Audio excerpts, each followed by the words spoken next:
We're always training, man. So we try to stay ready for whatever opportunity comes our way, and we try to make the best of it every time out. And can you talk about you're a guy that, as we mentioned on the call, no stranger pulling off the heavyweight upset, no stranger coming in as the quote unquote B side against that undefeated prospect.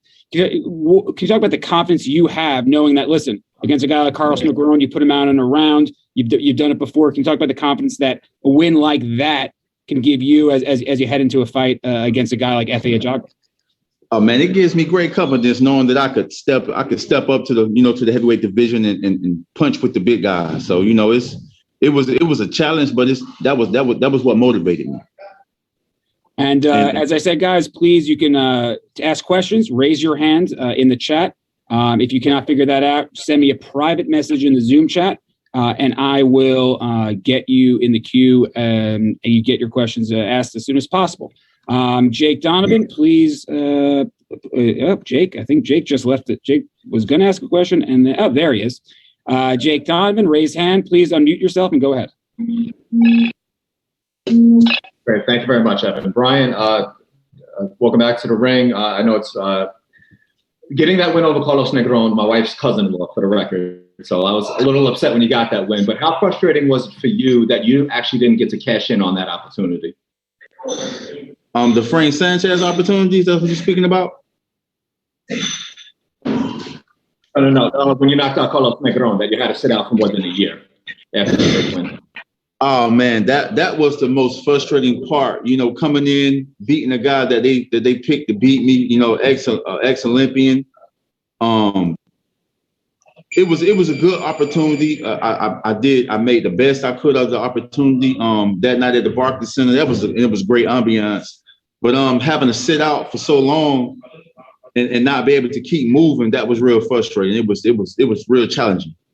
Yeah, definitely. I feel like that night we finally got to see the best of what you had to offer. I've been following you for a very, very long time, and that was like the first night where we got to see like your full potential. Do you feel like people kind of got a false sense of like you going into the Frank Sanchez, like they feel like maybe okay, this is the guy that's going to show up in April, and not the guy that knocked out Carlos Negron?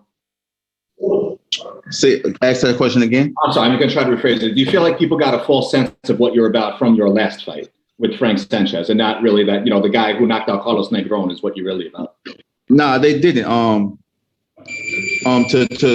know, I don't want to take anything away from Frank, but Frank was a good guy. But I went into that fight with an injury. I had broke my finger on my jab hand, so I couldn't get any rhythm with my jab. But they had a great game plan, and he capitalized off of it. But and I'm not gonna fall back on the injury because I could have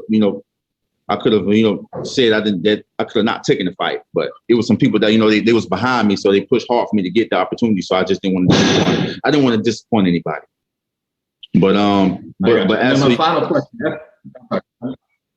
But as far as your question, no, they didn't get to see they didn't get to see the full spectrum of Brian Howard, because I got I've come pretty much full circle with my fight game. My footwork has gotten better. My defense is way better than what it was in that fight. So and plus, and my hand speed is. I honestly, I think the only heavyweight that could probably match my hand speed would probably be Andy Ruiz.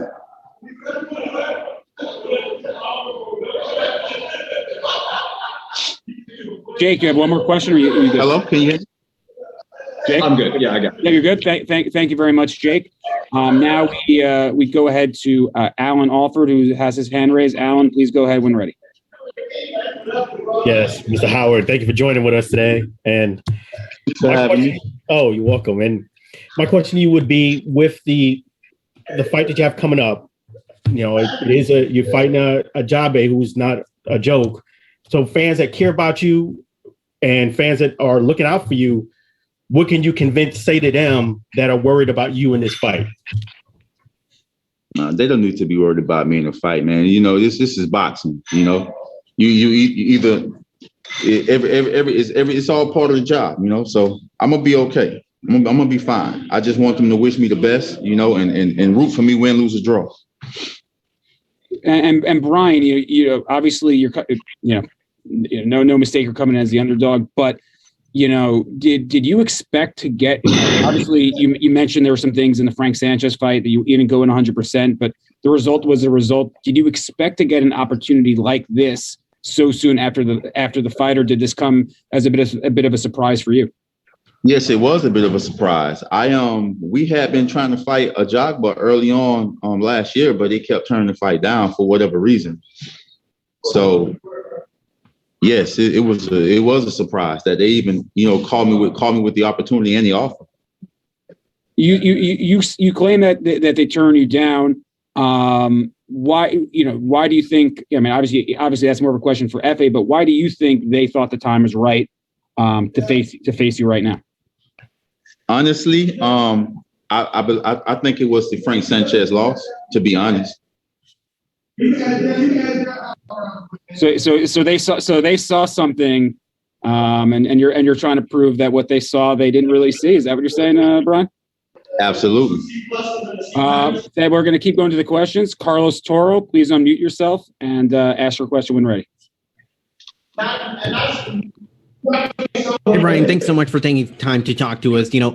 Heading into this fight, obviously you have you're no stranger to coming off of losses and knocking out guys in the very first round. I mean, talk to me about the level of confidence that, and ability in yourself to be able to sort of bounce back from those losses and pull off upsets like the one that you had against Carlos Negron. Do you kind of find yourself in a similar type of situation as you did when you fought Carlos? Say that again now. Let me rephrase the question. Do you feel that, confidence-wise and mentality, do you feel that you're in a similar situation where you have to prove to a lot of people that you're still a heavyweight to be feared when you first fought Carlos Negron coming out of the loss a couple of years ago? Yes, I do. I have absolutely no problem bouncing back from losses. I take my losses just like I take my wins, and I actually learn more from my losses than I do from my wins. So and we go back to the drawing board with every loss, and we work on what the mistakes that were made, and we fix and we improve and we move forward. But my mentality is my mentality. It's not going to change. I'm never going to doubt myself because I take a loss, whether it be knockout, whether it be stoppage, or whether I lose by decision. My confidence is going to always be up.